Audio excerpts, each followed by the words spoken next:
काय झालं, साऊथला फिरायला जायचं म्हणलं की दोनच ठिकाणं आठवतात, एक म्हणजे तिरुपती आणि दुसरं म्हणजे हम्पी. यापेक्षा वेगळं काहीही आठवत नाही आहे. दरवेळेला तेच तिरुपतीला जायचं, दरवेळेला तेच हम्पीला जायचं.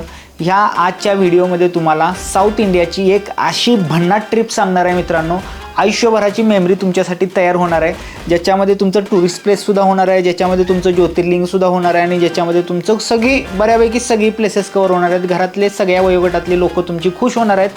शेवटपर्यंत हा व्हिडिओ बघा. मी आहे संतोष पतंगे. चला सुरू करूया आपली द फॅमिली टूर.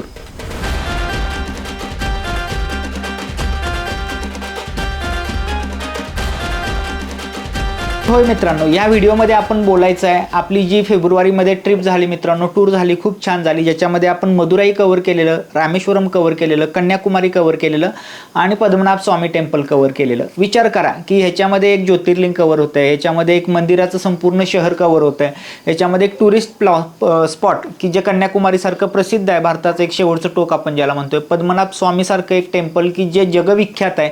तर ह्या सगळ्या गोष्टी ह्या टूरमध्ये तुमच्या कव्हर होणार आहेत.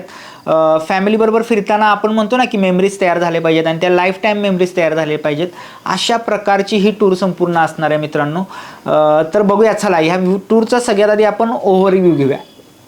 तर सर्वात आधी मित्रांनो, ह्या टूरला किती दिवस लागू शकतात, तर लक्षात घ्या की हे रामेश्वरम किंवा आपण जे कन्याकुमारी म्हणतोय किंवा मदुराई म्हणतोय, हे खूप साऊथला आहे, म्हणजे तामिळनाडू स्टेटमध्ये पडतं, म्हणजे आपल्या महाराष्ट्रापासून थोडंसं लांब आहे असं म्हणलं तर वावगं ठरणार नाही. त्यामुळे प्रवासासाठी आपण जो प्रेफरेबल मोड आपला आहे, कारण खूप लांब जायचं, आपण बाय कार वगैरे जाऊ शकत नाही, विमानाचं वगैरे माइट बी आम्ही तो प्रवास केलेला नाही. खरं ट्रेननं जायचं म्हणलं तर तुम्हाला किमान 1.5 दिवस लागणार आहे. तर जाण्याचा 1.5 दिवस, येण्याचा 1.5 दिवस, म्हणजे 3 दिवस तुमचे प्रवासात जाणार आहेत येण्या जाण्याचे. आणि मग तिथं फिरण्याचे 4 डेस्टिनेशन मी तुम्हाला सजेस्ट करतोय की ज्याच्यामध्ये कन्याकुमारी असेल, रामेश्वरम असेल, मदुराई असेल आणि पद्मनाभ स्वामी टेम्पल असेल. तर ह्या प्रत्येक ठिकाणाला तसं कव्हर करायचं म्हणलं तर एका दिवसात एक ठिकाण कव्हर होऊ शकते मित्रांनो. खरं प्रॉपरली एक्सप्लोर करायचं असेल तर रामेश्वरला तुम्हाला कदाचित 2 दिवस लागतील, कन्याकुमारीला 2 दिवस लागतील आणि मदुराईला 1 दिवस आणि तुमच्या पद्मनाभ स्वामीला 1 दिवस. तर अशा प्रकारे जर विचार केला तर 6 दिवस हे आणि 3 दिवस प्रवासाचे, तर 9 ते 7 दिवसात ही टूर चांगल्या प्रकारे तुम्ही ऑर्गनाईज करू शकता. मित्रांनो, ही टूर सुरू कुठून करायची, बरोबर आहे ना, म्हणजे इथल्या प्रवासाचा विषय नाही, खरं सगळ्यात आधी जायचं कुठं हे सगळ्यात महत्त्वाचं असतं कुठलीही टूर प्लॅन करत असताना. तर आपल्याला सगळ्यात जवळ पडतं ते म्हणजे मदुराई पडतं, म्हणजे मदुराईपासून ही ट्रिप सुरू होते. त्यानंतर रामेश्वरवरून परत तिथून पुढं कन्याकुमारी आणि कन्याकुमारीवरून परत केरळमध्ये आपण पद्मनाभ स्वामी टेम्पलला जातो. तर ही जसं आपण गुजरातमध्ये बोललो की तुम्ही ट्रिप सुरू करताना आयदर गिरनारवर करू शकता किंवा तुम्ही डायरेक्टली सुरू करताना द्वारकेवर करू शकता, म्हणजे द्वारकेला जाऊन तुम्हाला रिटर्न यायचं आहे किंवा तुम्हाला गिरनारला जाऊन परत पुढे जायचं आहे. तशाच प्रकारे इथं कसं असणार आहे मित्रांनो, तुम्ही आयदर मदुराईला सुरू करताय आणि परत रामेश्वर करून कन्याकुमारीला जाताय आणि किंवा तुम्ही कन्याकुमारीला सुरू करू शकता आणि कन्याकुमारीवरून परत पद्मनाभ स्वामी टेम्पल करून परत रामेश्वरम करून मदुराईला येऊ शकताय, तुमच्यावर डिपेंड आहे. मला जर विचाराल तर मदुराई हे तुमची टूर सुरू करण्यासाठी सगळ्यात बेस्ट ठिकाण. तर मित्रांनो, आता आपलं ठरलंय की आयदर आपण मदुराईपासून सुरू करतोय किंवा कन्याकुमारीपासून सुरू करतोय. तर दोन्ही वेळेला म्हणजे आपला प्रवासाचा मोड काय असणार आहे मित्रांनो, जो मी तुम्हाला सजेस्ट करणार आहे, ज्या प्रकारे आपण केलं ते म्हणजे भारतीय रेल्वे. मी दरवेळी तुम्हाला सांगतो की सगळ्यात अफोर्डेबल, सगळ्यात सुरक्षित आणि सगळ्यात मजेशीर प्रवास, आठवणी तयार करणारा प्रवास कुठला असतो तर भारतीय रेल्वेचा असतो. आम्ही सुद्धा ही टूर जी केली ती भारतीय रेल्वेपासून केली. आपण असं अज्युम करू की आपण मदुराईपासून टूर सुरू करतोय, तर त्यासाठी तुम्हाला महाराष्ट्रातून मदुराईला जाणाऱ्या माझ्या मते 4 ते 5 ट्रेन्स आहेत. त्याच्यामध्ये आम्ही जो प्रवास केला तर मिरजेतून जाणारी, म्हणजे ती ॲक्च्युली मुंबईतूनच जाते, मुंबईतून जाताना पुण्याहून परत मिरजेत येते आणि मिरजेतून परत पुढं ती ट्रेन मदुराईपर्यंत जाऊन परत तिरुनेलवेलीला जाते.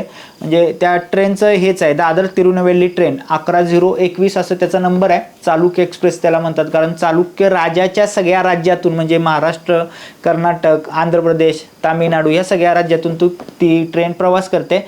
तसेच मुंबईतून सुद्धा धावणाऱ्या ट्रेन आहेत की जसं CSMT नागरकोली एक्सप्रेस, ज्या 2 आहेत ॲक्च्युली मित्रांनो, एक सोमवारी आणि शुक्रवारी धावते आणि दुसरी जी आहे ती मंगळवारी, बुधवारी, गुरुवारी आणि शनिवारी धावते. म्हणजे तसा विचार करायला गेला तर ह्या ट्रेन ज्या आहेत किंवा मी ज्या ट्रेनने गेलो चालुक्य एक्सप्रेस, आठवड्यातनं 3 दिवस धावते. खरं तसं बघायला गेलं तर तुम्हाला रोज कुठली ना कुठली तर ट्रेन तुम्हाला मदुराईला नेऊन सोडू शकते. फक्त तुमचं ठिकाण कुठलं याच्यावर डिपेंड आहे, कारण चालुक्य एक्सप्रेस जी आहे ती मिरजेच्या मार्गाने जाते आणि ज्या बाकीच्या ट्रेन आहेत त्या सोलापूर मार्गाने जातात. तर तुम्हाला कुठलं जवळचं स्टेशन पडतंय त्यानुसार तुम्ही प्लॅन करू शकताय. आमच्या चालुक्य एक्सप्रेसला आम्ही सकाळी 6 वाजता ट्रेनमध्ये बसलो आणि दुसऱ्या दिवशी माझ्या मते 10 का 9 वाजता आम्ही मदुराईमध्ये उतरलेलो. तर तुम्हाला त्या प्रकारे तुमचं प्रवासाचं प्लॅनिंग करावं लागेल. चला तर मित्रांनो, आता आपण मदुराईमध्ये तर येऊन पोहोचलोय. आता सगळ्यात महत्त्वाचं काय की मदुराईचं जे रेल्वे स्टेशन आहे आणि मदुराईचं जे बस स्टँड आहे हे एकमेकांना लागूनच आहे. थोडंसं मध्ये डिस्टन्स असेल फक्त, आणि त्याच्यापासून मंदिर हे बरोबर त्याच्या अगदी फ्रंट साईडला. तुम्ही चालत जरी गेला तर मॅक्झिमम 10 मिनिटात तुम्ही पोहोचताय. तरीही जर तुम्हाला रिक्षानं जायचं असेल तर मॅक्झिमम 100 रुपयेमध्ये तुम्हाला रिक्षावाले रेल्वे स्टेशन, बस स्टँड त्याच्यापासून मंदिरापर्यंत सोडू शकतायत. खरं सगळ्यात महत्त्वाचं काय की आपल्या प्लॅननुसार आम्ही जो प्लॅन तुम्हाला सजेस्ट करतोय ज्याच्यामध्ये तुम्हाला 1 दिवस मदुराईमध्ये स्टे करायचा आहे. जर तुम्ही स्टे करणार नसला तर डायरेक्टली मंदिरापाशी जाऊ शकताय. खरं आपण असं अजून करतोय की तुम्ही स्टे करताय. स्टे करण्यासाठी जसे आपल्याला इतर ठिकाणी भक्त निवास वगैरे मिळतात किंवा धर्मशाळा मिळतात तसं आम्हाला काहीही सापडलं नाही. आम्ही खूप दिवस आधीपासून रिसर्च करत होतो, एक दाखवत होतं इंटरनेटला, खरं तिथले रिव्ह्यूज वगैरे खूप खराब होते. तर राहण्यासाठी तुम्हाला मंदिर परिसरातच, म्हणजे जो काही मंदिर परिसर आहे त्याच्या एक अराउंड 500 ते 1 किलोमीटरच्या एरियात खूप सारे हॉटेल्स दिसतील. रस्त्याला बगल तिकडे तुम्हाला हॉटेल्स दिसतील, लॉजिंग दिसेल, ज्याच्यामध्ये 1000 रुपयेपासून 2000 रुपयेपर्यंत तुम्हाला खूप चांगल्या रूम मिळू शकतात, विथ AC मिळू शकतात. आता हे बुकिंग जर तुम्ही धाडशी असाल तर तिथं जाऊन डायरेक्टली करू शकताय किंवा GoIBIBO, मेक माय ट्रिप यासारख्या वेबसाईटवरूनही करू शकताय. आमचं बुकिंग आम्ही अराउंड 1200 रुपयाला AC रूम, अशा 2 रूम आम्ही 2400 रुपयाला एका दिवसासाठी बुक केलेलं, ज्याच्यामध्ये AC सुद्धा होतं. महेश रेसिडेन्सी असं त्याचं काहीतरी नाव होतं. खूप चांगली सुविधा होती आणि खूप चांगला तिथला जो काही ॲम्बियन्स होता तो होता. आणि महत्त्वाचं म्हणजे त्या मंदिराच्या टेरेसवरून आम्हाला मीनाक्षी अम्मन टेम्पलचं जे काही 4 गोपुरम होते ते दिसत होते. तर मित्रांनो, हॉटेलमध्ये आल्यानंतर तुम्ही फ्रेश झाल्यानंतर आंघोळ वगैरे केल्यानंतर दर्शनाला जायचं आहे. खरं दर्शनाला जाताना एक लक्षात घ्या की इथले साऊथचे बऱ्यापैकी मंदिर हे दुपारी बंद असतात आणि याला मीनाक्षी अम्मन टेम्पल हा सुद्धा अपवाद नाही. तर हे टेम्पल दुपारी बंद असतं. याचं एक्झॅक्ट टायमिंग तुम्हाला खाली स्क्रीनवर दिसत असेल. महत्त्वाचं म्हणजे मीनाक्षी अम्मन टेम्पलला कायम गर्दी असते, म्हणजे सणवार असेल तर खूप जास्त असते आणि नॉर्मल केसला सुद्धा खूप असते. बाहेरून तुम्हाला अंदाज येणार नाही कारण खूप मोठ्या त्यांच्या बाउंड्री वॉल आहेत त्या खूप मोठ्या आहेत गोपुरमच्या, आणि त्यामुळे बाहेरनं अंदाज येत नाही, आपल्याला वाटतं गर्दी नसते. तर आत गेल्यानंतर आत एक वेगळीच क्यू लाईन असते आणि नॉर्मली दर्शन करण्यासाठी तुम्हाला जे फ्री दर्शन आहे त्याला अराउंड 2.5 ते 3 तास लागू शकतात. तिथं 100 रुपयाचे, 50 रुपयाचे आणि त्याच्यापेक्षा महागसुद्धा फास्ट दर्शन करण्याची फॅसिलिटी आहे, ज्याची माहिती तुम्हाला आत गेल्यानंतर मिळेल. आत जाताना तुम्हाला मोबाईल फोन नेणं अलाउड नाही आहे. आत जाताना तुम्हाला खाण्याचं काही साहित्य असेल तर नेणं अलाउड नाही. अगेन लहान मुलांचं दूध वगैरे असेल तर तुम्ही घेऊन जाऊ शकताय. आत खाण्याचं त्यांची प्रसादाची व्यवस्था असते, तिथूनही तुम्ही खायला घेऊ शकताय. चप्पल वगैरे तुम्हाला काढण्याची व्यवस्था किंवा सामान वगैरे तुमचं जर काही असेल, जर तुम्ही स्टे करणार नसाल तर ते सामान ग्रहसुद्धा तुम्हाला तिथं बाहेर ठेवण्याची व्यवस्था अवेलेबल केलेली आहे. आत गेल्यानंतर खूप मोठा मंदिराचा परिसर आहे, त्यामुळे चालावं खूप लागू शकतं. या सगळ्याचा विचार करून तुमच्याबरोबर जर काही वयस्कर लोक असतील तर त्यांच्या मनाची तयारी त्यांनी ठेवायची आहे. मित्रांनो, आता दर्शन झालंय. दर्शन झाल्यानंतर जर तुम्ही इथं स्टे करणार नसला तर तुम्ही डायरेक्टली दुपारी ट्रेन वगैरे असतात डायरेक्टली कन्याकुमारीला जाण्यासाठी, तर त्या ट्रेनसाठी तुम्ही रेल्वे स्टेशनला जाऊ शकताय. आणि जर तुम्ही स्टे करणार असला तर मी तुम्हाला 3 महत्त्वाची ठिकाणं तुम्हाला रेफर करतोय. आता हे करत असताना तुमच्याकडे गाडी नाही आहे, तर आम्ही जे सगळं हे केलं हे पब्लिक ट्रान्सपोर्टनं केलं आणि हे शक्य आहे. तर हे 3 ठिकाणं म्हणजे अलगर कोवी, की जे आपल्या व्यंकटेश्वराचंच मंदिर आहे, माझ्या मते अराउंड 20-22 किलोमीटर मदुराईपासून आहे. तर ते तिकडं 20-22 किलोमीटर जाऊन परत तुम्हाला मदुराईला यावं लागतं. त्यानंतर मुरुगन स्वामीचं एक टेम्पल आहे आणि त्याचबरोबर अजून एक विष्णूचं टेम्पल आहे, जे बरोबर माझ्या मते रेल्वे स्टेशन किंवा बस स्टँड आणि जे मीनाक्षी अम्मनचं टेम्पल आहे याच्याबरोबर मध्ये आहे. तर ही सगळी 3 ठिकाणं तुम्ही बाय बस करू शकताय. त्याची सगळी माहिती तुम्हाला आपलं जे मदुराईमधली इतर प्रेक्षणीय स्थळ आहे याचा व्हिडिओ आहे त्याच्यामध्ये पाहायला मिळतील. अगदी कमी खर्चात तुमचं म्हणजे मदुराईमधलं मीनाक्षी अम्मन टेम्पल करून तुम्ही ही 3 ठिकाणं फिरून निवांत माझ्या मते 7 वाजेपर्यंत का होईना तुम्ही परत आणि मंदिर परिसरात येऊ शकताय. आता मीनाक्षी अम्मनचं सुद्धा आपलं दर्शन झालेलं आहे आणि तिथले प्रेक्षणीय स्थळ सुद्धा पाहून झालेले आहेत.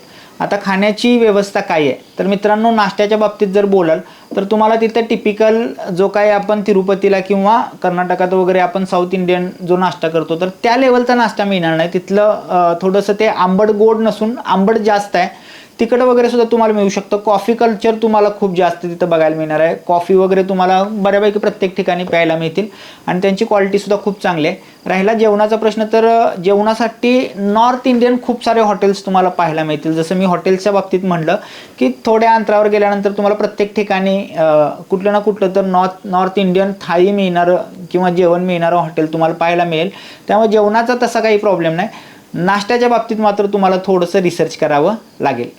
मित्रांनो, आता मदुराई तर फिरून झालेलं आहे. दोन्ही केसला की जर तुम्हाला मुक्काम करायचा नसेल त्या केसला तुम्ही मीनाक्षी अम्मनचं दर्शन घेतलेलं आहे. सकाळी तुमची ट्रेन पोहोचलेली आहे.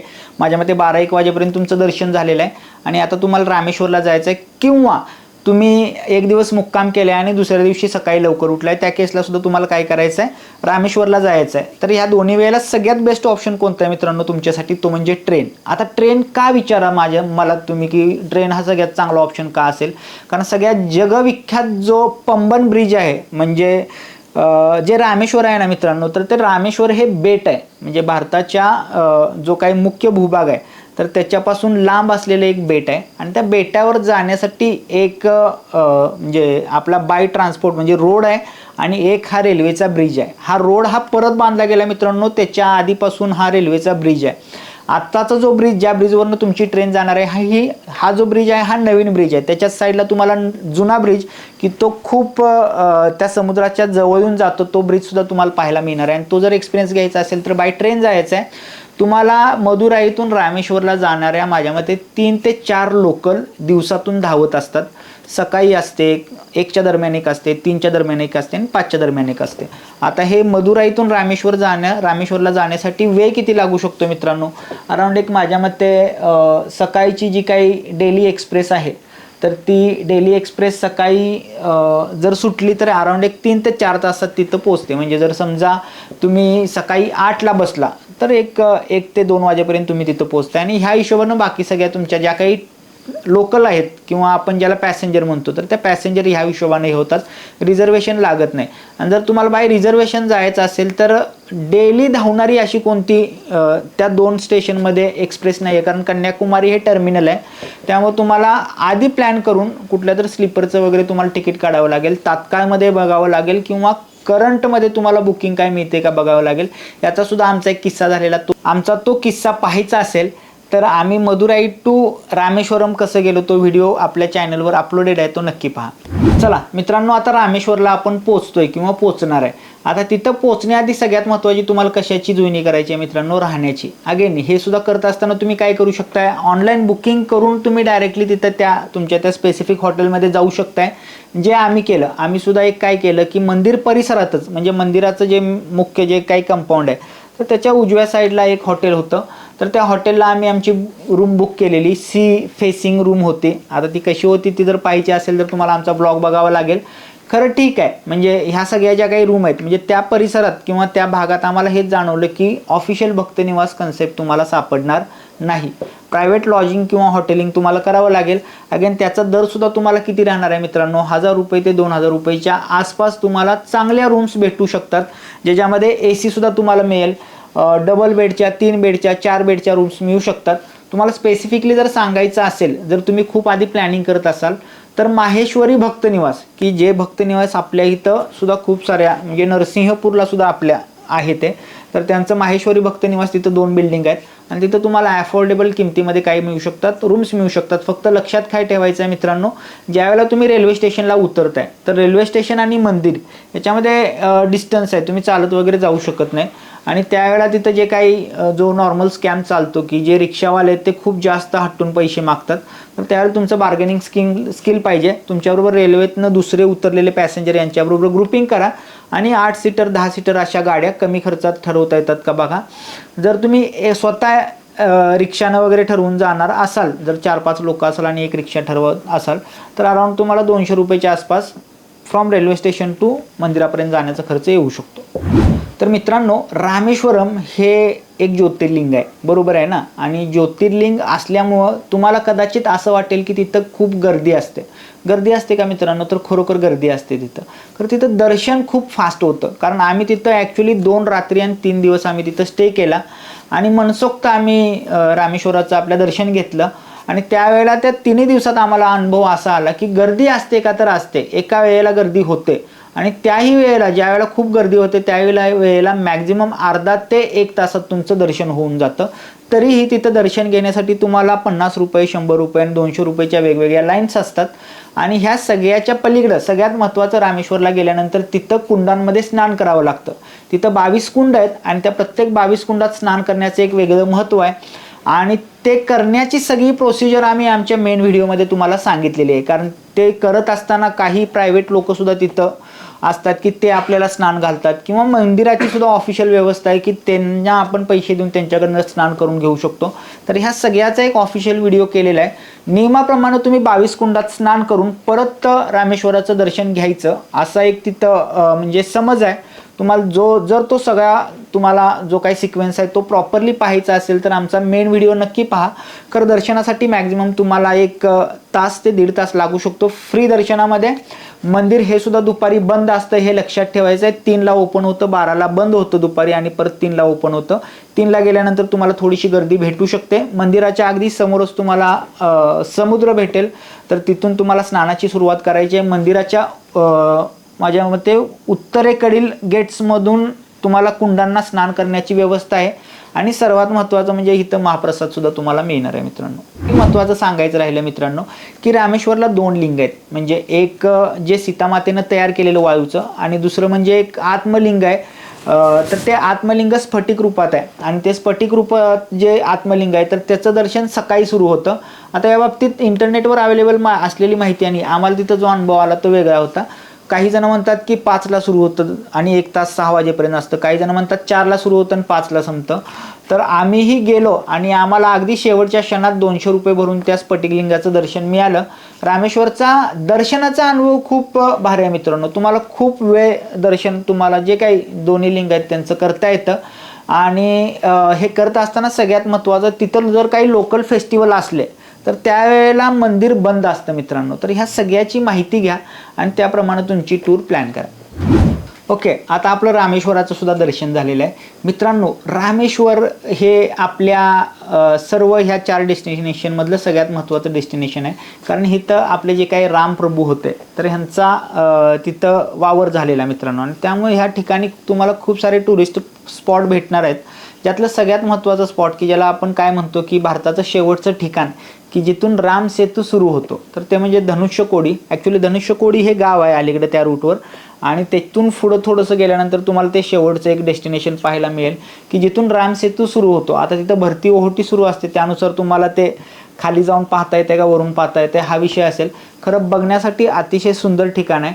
तिथं सुद्धा तुम्हाला लोकली ज्या काही रिक्षावाले असतात तर ते रिक्षावाले त्यांचं काही कार्ड असतं ते घेऊन फिरत असतात. त्यांच्याशी तुम्हाला हुज्जत घालावी लागेल. त्याचे दर वगैरे किती आहेत, काय आहेत, अराउंड पर माणसी किती खर्च येतो, तर ह्या सगळ्याची माहिती आपल्या मेन रामेश्वरममधली पर्यटन स्थळ ह्या ठिकाणी तुम्हाला दिलेली आहेत. तर तो व्हिडिओ पाहू शकता.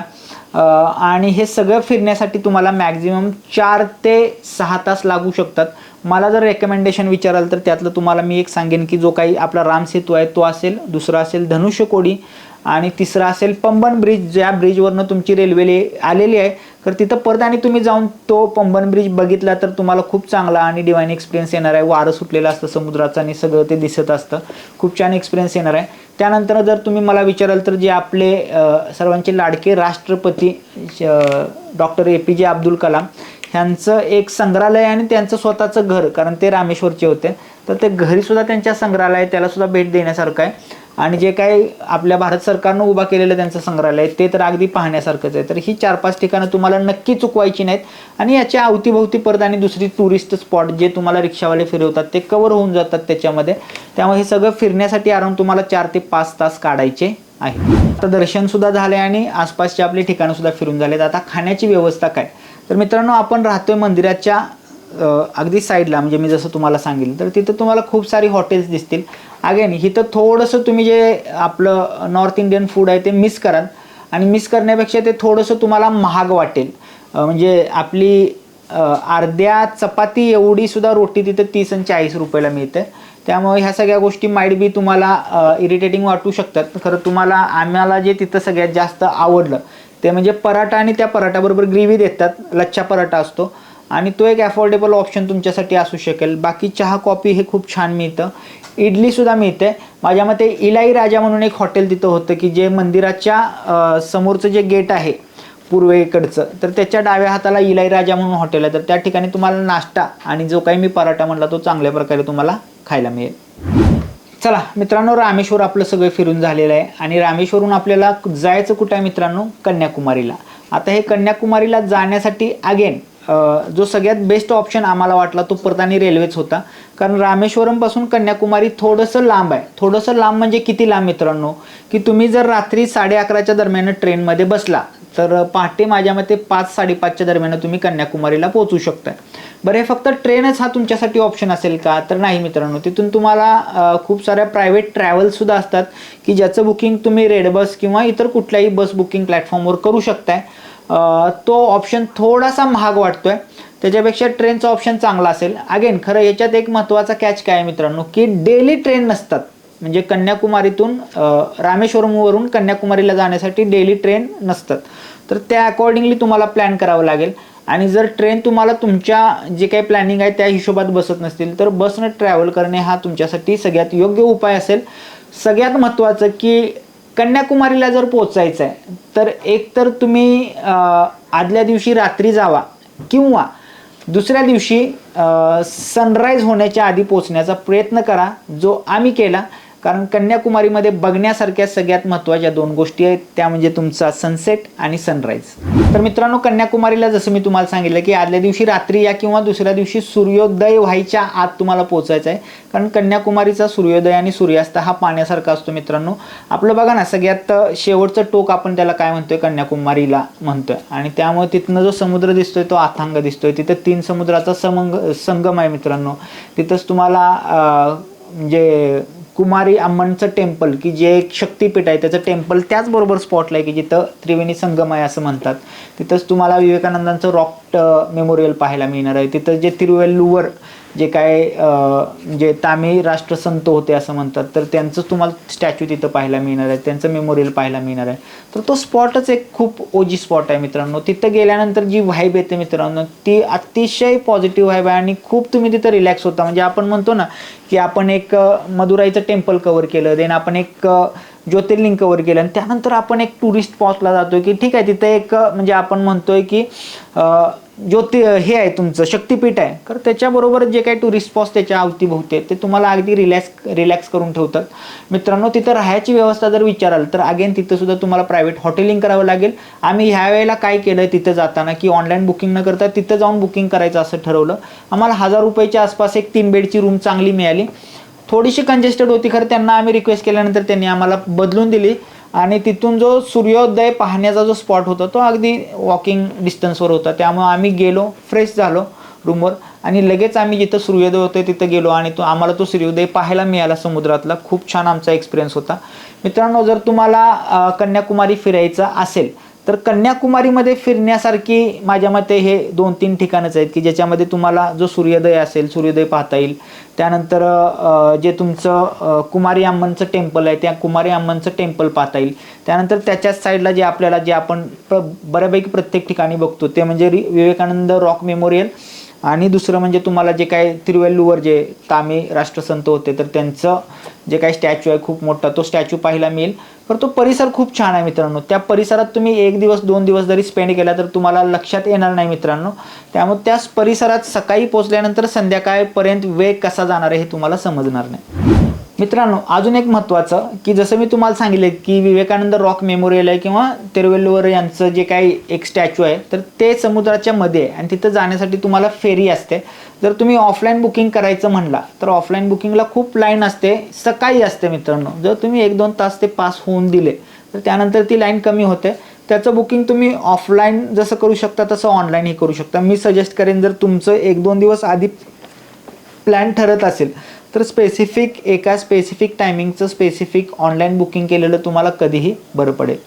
मित्रांनो, ह्या ट्रिपमध्ये आपण म्हणलं की 4 महत्त्वाची ठिकाणं कव्हर करायचे आणि त्यातलं सगळ्यात महत्त्वाचं जे तुम्हाला इंटरेस्टिंग वाटत असेल की ते म्हणजे आपलं पद्मनाभ स्वामींचं टेम्पल की जे त्रिवेंद्रममध्ये आहे, म्हणजे तिरुवनंतपुरम असं दोन्ही नावं सुद्धा त्याला आहेत.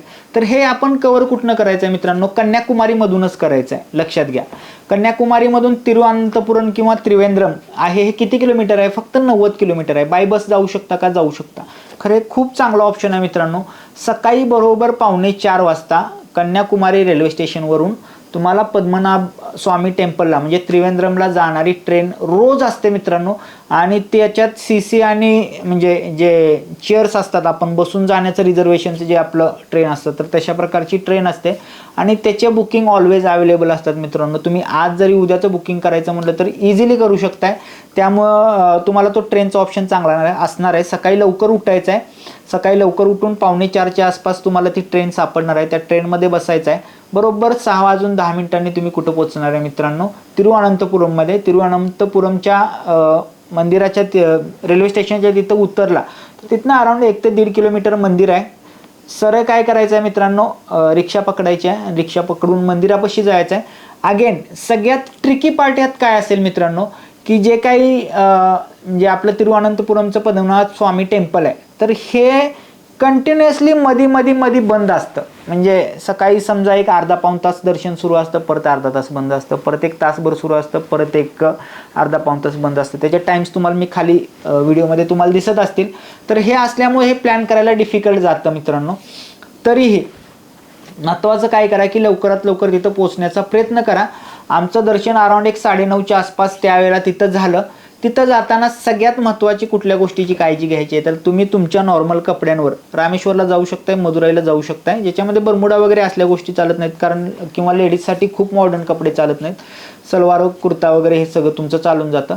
कारण इथं जात असताना लेडीजच्या अंगावर साडीच पाहिजे मित्रांनो, किंवा त्यांचं जे परकर पोलक टाईप एक ड्रेस असतो तो असलाही चालतो. आणि जेंट्सच्या अंगावर फक्त काय पाहिजे मित्रांनो तर तुमची धोती पाहिजे आणि वरनं तुम्ही ओपन पाहिजे. तर अशा प्रकारचा पेहराव असेल तरच तुम्हाला आत सोडलं जातं. अशा प्रकारचे पेहराव तिथं तुम्हाला बाहेर मिळू शकतात. तिथं सुद्धा तुम्हाला सामान ठेवण्याची व्यवस्था आहे मित्रांनो. मोबाईल फोन वगैरे आत अलाउड नाही आहेत, तीही ठेवण्याची व्यवस्था आहे. चप्पल वगैरे ठेवण्याची व्यवस्था आहे. तो जो संपूर्ण परिसरच आहे ना मित्रांनो पद्मनाभ स्वामी टेम्पलचा, तो ओजी परिसर आहे. म्हणजे तिथं गेल्यानंतर एक जी काही पॉझिटिव्ह व्हाईब येते. आणि आतली जर पद्मनाभ स्वामींची मूर्ती जर तुम्ही म्हणाल तर ते तिथं 3 दरवाजे आहेत आणि 3 दरवाज्यातनं आपल्याला ती मूर्ती पाहायला येते. एका दरवाज्यातनं आपल्याला त्यांचं तोंड दिसतं, एका दरवाज्यातनं त्यांचं पोट हात वगैरे दिसतो, एका दरवाज्यातनं पाय दिसतात. तर तो संपूर्ण एक्सपिरियन्स डिवाइन आहे. ह्या संपूर्ण ट्रिपमधला सगळ्यात चांगला दर्शनाचा अनुभव तुम्हाला तिथे येणार आहे. आणि हे सगळं दर्शन करून म्हणजे 6ला तुम्ही तिथं पोहोचलाय, 9:30-10च्या दरम्यान तुमचं दर्शन तिथलं होऊ शकते. आता काय करायचं आहे मित्रांनो, म्हणजे हे ठिकाण आपण कन्याकुमारीच्या आसपासची प्रेक्षणीय स्थळं याच्यामध्ये कव्हर करतोय. तर पहिला असेल तुमचं पद्मनाभ स्वामी टेम्पल. आता तिथून येत असतानाच म्हणजे तिथनं येताना तुम्ही परत काय करायचं आहे मित्रांनो, रेल्वेनं यायचं नाही तर बाय बस यायचं आहे. कारण बाय बसनं ज्या वेळेला तुम्ही पद्मनाभ स्वामी टेम्पल म्हणजे तिरुवनंतपुरम पासून ज्या वेळेला तुम्ही कन्याकुमारीला येत असता तर त्याच्यामध्ये एक ठिकाण आहे थक्कले. ओके, थक्कले म्हणजे हे थकून जाताय तुम्ही तर तसंच थक्कल आहे. तर तिथं पद्मनाभपुरम पॅलेस माझ्या मते भारतातला सगळ्यात मोठा लाकडी वाडा तिथं तुम्हाला पाहायला मिळणार आहे. तर तिथला जो काही तो राजा होता पद्मनाभपुरमचा, तर त्या राजाचा केरळियन पद्धतीचा त्यावेळेचा तो बांधलेला वाडा आहे. आणि तो वाडा किंवा महल म्हणा त्याला, म्हणजे महलच आहे ॲक्च्युली, राजाचा महल होता तो. तर तो अगदी बघण्यासारखा आहे. ते सुद्धा 1 तास दुपारी 1 ते 1.5 तास बंद असतं. खरं ह्या ज्या काही मी तुम्हाला टायमिंग सांगतोय तर त्या ह्याच्यात तुम्ही जर गेला तर तुम्हाला बरोबर तिथं पाहायला मिळणार आहे. तो संपूर्ण पॅलेस बघायला तुम्हाला एक अराउंड 1-1.5 तास लागू शकतो. त्यानंतर तिथनं परत कन्याकुमारीला येत असताना तुम्हाला मध्ये अजून एक ठिकाण लागणार आहे. त्या ठिकाणाचं नाव काय प्रथम? सुचिंद्रम. ओके, तर त्या सुचिंद्रमला सुद्धा तुम्हाला खूप चांगलं म्हणजे माझ्या मते तिथं हनुमानाची खूप एक मोठी मूर्ती आहे माझ्या मते. परत तुम्हाला तिथं श्री विष्णूंचं सुद्धा ठिकाण पाहायला मिळेल आणि तिथं तुम्हाला याचं म्हणजे शंकराचं सुद्धा ठिकाण पाहायला मिळेल, तर तेही ठिकाण बघण्यासारखं आहे आणि प्रसिद्ध आहे मित्रांनो. जसं आपल्या इथं आपण इतर मंदिरं प्रसिद्ध आहेत म्हणतो, तर त्या प्रकारचंच प्रसिद्ध मंदिर आहे. आणि अगेन ते त्याच रोडवर आहे, म्हणजे तुम्ही तिरुवनंतपुरमवरून कन्याकुमारीला रिटर्न यायला लागलाय, तर त्या ठिकाणी हे 2 ठिकाणं कव्हर करायचे आहेत. माझ्या मते आम्ही 5च्या दरम्यान तिथं पोहोचलेलो, सकाळी 3:45ला बाहेर पडलेलो. ते 5ला तिथं दर्शन करून आम्ही अराउंड एक 6च्या दरम्यान परत आम्ही कन्याकुमारीत पोहोचलो. तिथं परत आणि आम्हाला सूर्यास्त पाहायला मिळाला. मित्रांनो, आता कन्याकुमारीमध्ये खाण्याची व्यवस्था काय, तर नाश्त्यासाठी परत आणि ॲज युजल तुम्हाला जे काही साऊथ इंडियन तामिळनाडू स्टाईल जे फूड आहे ते मिळणार आहे. थोडंसं महागच वाटणार आहे, कारण कन्याकुमारी हे थोडंसं जास्त करून टुरिस्ट प्लेस आहे रादर दॅन एक भक्तिमय प्लेस आहे, त्यामुळे ते महाग वाटेल तुम्हाला. आणि नॉर्थ इंडियन फूड तर त्याच्यापेक्षा महाग मिळणार आहे. म्हणजे अगेन तिथे सुद्धा तुम्हाला 40 रुपयाला छोटीशी रोटी आणि ह्या हिशोबाने बाकी सगळं जेवण मिळणार आहे. काही चांगले हॉटेल्स आहेत, खरं जेवण महाग मिळणार आहे. नॉर्थ इंडियन मिळेल का मिळेल, खरं थोडंसं महाग मिळेल, त्यामुळे तिथं थोडंसं बजेट तुमचं वाढणार आहे मित्रांनो. आता मित्रांनो, ह्या संपूर्ण टूरमधलं शॉपिंग कुठं करायचं आहे, तर तुम्हाला कन्याकुमारीला करायचं आहे. मित्रांनो लक्षात घ्या, मदुराईत सुद्धा तुम्हाला म्हणजे हँडलूमचं मार्केट आहे, तिथं कपडे वगैरे तुम्ही घेऊ शकता. खरं मी सांगणार नाही तुम्हाला कपडे वगैरे तिथे घ्या. रामेश्वरमध्ये सुद्धा तुम्हाला मंदिराच्या आजूबाजूला जे देवाच्या ठिकाणी आपण गोष्टी घेतो त्या तुम्ही घेऊ शकताय. खरं कन्याकुमारीचं जे काही शॉपिंग मार्केट आहे ते प्रचंड मोठं आहे मित्रांनो, तुमचे पाय दुखणार आहेत. आणि तिथं सगळ्या गोष्टी ज्या एखाद्या आपण म्हणतो ना की जसं पुण्याचं आपलं तुळशीबाग आहे, तर त्या तुळशीबागेत तुम्हाला सगळं मिळतं, तसं कन्याकुमारीचं जे काही शॉपिंग सेंटर आहे तिथं तुम्हाला सगळं मिळणार आहे. त्यामुळे सगळी जे काही तुमची ट्रिपची शेवटची शॉपिंग तुम्हाला करायची आहे ती तुम्हाला कुठं करायची आहे मित्रांनो, कन्याकुमारीला. जो काही तो शेवटचा स्पॉट आहे जिथं त्रिवेणी संगम आपण म्हणतोय की होतोय, सुनामी तिथं आलेली, किंवा जे काही तिरुवल्लुवर यांचं स्टॅच्यू वगैरे आहे, तर त्या ठिकाणहूनच ते तुमचं जे काही शॉपिंगचं जे बसलेले असतात माणसं ते सुरू होतं. आणि त्यानंतर तिथून एक डाव्या साईडला एक मोठा रोड जातो आणि त्या संपूर्ण रोडला वेगवेगळी दुकानं आहेत जिथं तुम्ही शॉपिंग करू शकता. अगेन बार्गेनिंग करायला विसरायचं नाही. अगेन मित्रांनो, आपल्याला रिटर्न यायचं आहे, तर रिटर्न येण्यासाठी तुम्ही कुठली ट्रेन निवडताय याच्यावर डिपेंड आहे. आम्ही रिटर्न येण्यासाठी कुठली ट्रेन निवडली मित्रांनो, की ज्या ट्रेननं आम्ही आलेलो, म्हणजे 3 वेळा जशी आपल्या महाराष्ट्रातून तिकडं जाते ट्रेन, तशीच 3 वेळा ती तिकडून इकडे येते, म्हणजे त्याच्या दुसऱ्या दिवशी ती सुटत असते. तर आमची ट्रेन तुम्हाला माहिती आहे दादर ते तिरुनेवेली होती, त्यामुळे आम्हाला ती पकडण्यासाठी ट्रेन परत आम्हाला कन्याकुमारीवरून तिरुनेवेलीला जावं लागलं. त्यासाठी आम्ही नागरकोलीमध्ये आलो बाय बस, आणि नागरकोलीतनं परत आम्ही बाय बस आम्ही त्या तिरुनेवेली जे काही रेल्वे स्टेशन आहे तिथं गेलो. तिरुनेवेलीला गेल्यानंतर म्हणजे जर तुम्ही त्याच रूटने येणार असाल तर तिथला हलवा हा जगप्रसिद्ध आहे, तर तिथला हलवा घ्यायला विसरायचं नाही मित्रांनो. अगेन परत तिरुनेवेलीतनं तुमचा ट्रेन प्रवास रिटर्नचा सुरू होणार आहे मित्रांनो. चला तर मित्रांनो, सगळ्यात महत्त्वाचा प्रश्न की ह्या ट्रिपला खर्च किती येणार आहे. लक्षात घ्या, महाराष्ट्रातून तुम्ही जर त्यावेळेला तिकडं मदुराईला वगैरे जाताय तर बाय ट्रेननं जाताय. ॲव्हरेज जर तुम्ही AC चा खर्च काढायचा म्हणला तर मी थोडासा जास्तच सांगतो, याच्यापेक्षा कमी येणार आहे, त्यामुळे तुम्ही ते अज्यूम करून चला. पर मानसी जाण्याचा खर्च 2000 रुपये पकडा मदुराईला, आणि परत तिथनं तिरुनेवेलीतनं परत महाराष्ट्रात येण्याचा खर्च तुम्ही 2000 रुपये पकडा, म्हणजे 4000 रुपये खर्च तुमचा हा जाण्या येण्याचा झाला त्या टूरसाठी. तिथला जो काही लोकल तुम्ही ट्रान्सपोर्ट केलं तर त्याचा खर्च पर मानसी 1000 रुपये पकडा, म्हणजे ट्रान्सपोर्टचा खर्च पर मानसी तुमचा 5000 रुपये येणार आहे. आता तिथला खाण्याचा खर्च थोडंसं तिकडं साऊथ इंडियन आणि आपण प्रेफर करतोय नॉर्थ इंडियन, तर त्यामुळे नॉर्थ इंडियन पदार्थ थोडेसे महाग आहेत, त्यामुळे तुमचा खाण्याचा खर्च पर मानसी तुम्ही 400 रुपये पकडून चला. जरी तुम्ही 2 टाईमला जेवला तर 200 रुपयाला थाळी जरी तुम्ही कन्सिडर केली तर त्या हिशोबाने 400 रुपये हा तुमचा पर मानसी जेवण्याचा खाण्याचा खर्च येणार आहे. आणि त्यानंतर जर तुम्ही तिथलं जे काही राहण्याचा खर्च आहे तो जरी कन्सिडर केला तर पर डे 400 रुपये ह्या हिशोबाने, जर 2 लोक आहे तर 800, किंवा लहान बाय वगैरे आपण 1000 रुपयाच्या आसपास जर रूम आपण जर घेतली तर त्या हिशोबाने कन्सिडर केला तर तो 1000 रुपये तुमचा खर्च, म्हणजे 400 रुपये पर मानसी खर्च तुमचा राहण्याचा येणार आहे. तर ह्या हिशोबाने जर आपण 7 दिवसाची ट्रिप केली तर तुमचा खर्च किती येणार आहे, म्हणजे प्रवास सोडून 7000 रुपये तुमचा पर डेचा खर्च येणार आहे पर मानसी 7 दिवसांचा.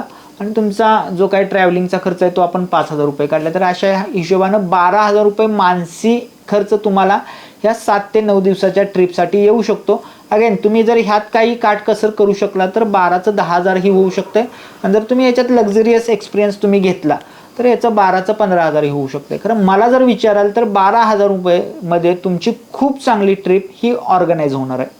मित्रांनो, आयुष्यात काही गोष्टी असतात की त्या लक्षात राहतात, आयुष्यभर लक्षात राहतात, आयुष्याच्या शेवटी सुद्धा लक्षात राहतात, आणि ही जी ट्रिप आहे मित्रांनो ही ती ट्रिप आहे. रामेश्वरसारखं ठिकाण असेल, कन्याकुमारीसारखं ठिकाण असेल, मदुराईसारखं ठिकाण असेल किंवा जगविख्यात पद्मनाभ स्वामीसारखं टेम्पल असेल, तर हे सगळे एक्सपिरियन्स तुम्हाला, तुमच्या कुटुंबाला, तुमच्या ज्या काही ट्रिपमध्ये लोक असणार आहेत त्यांना आयुष्यभर लक्षात राहणार आहेत. आणि त्यामुळे हा जो 12,000 पर मानसिक खर्च आहे हा खरोखर काही नाही आहे मित्रांनो. आपण दरवेळेला म्हणतो की वर्षातून एक मोठी ट्रिप काढायची आहे आणि जर 12,000 रुपये खर्च येत असेल तर वर्षात 12,000 रुपये म्हणजे तुम्हाला महिन्याला 1,000 रुपये पर मानसी सेव्ह करायचे आहेत आणि ही ट्रिप नक्की काढायची आहे. ह्या ट्रिपचे सगळे डिटेलमधले व्हिडिओ त्या ठिकाणचे आपल्या प्रकारचे सुद्धा बरं का, की हा व्हिडिओ पहा आणि ह्या ठिकाणी या, ते सुद्धा आपल्या चॅनलवर पडलेले आहेत. जर तुमच्या काही शंका असतील तर त्या व्हिडिओंना नक्की जावा, व्हिजिट करा, पहा ते सगळे व्हिडिओ. तुमचे त्या ठिकाणचे सगळे डाऊट्स क्लिअर होणार आहेत. आत्ताच्या ह्या व्हिडिओमध्ये जर तुमच्या काही शंका असतील तर तुम्हाला माहिती आहे कमेंट करायचं आहे किंवा इंस्टाग्रामला जाऊन DM करायचं आहे. आमचा हा जो काही रामेश्वरम, मदुराई, कन्याकुमारी आणि पद्मनाभ स्वामी टेम्पलचा जो काही ट्रिप झाली ती तुम्हाला कशी वाटली ही कमेंट बॉक्समध्ये नक्की सांगा. आजचा आमचा हा रॅपअप केलेला व्हिडिओ तुम्हाला कसा वाटला हे नक्की सांगा.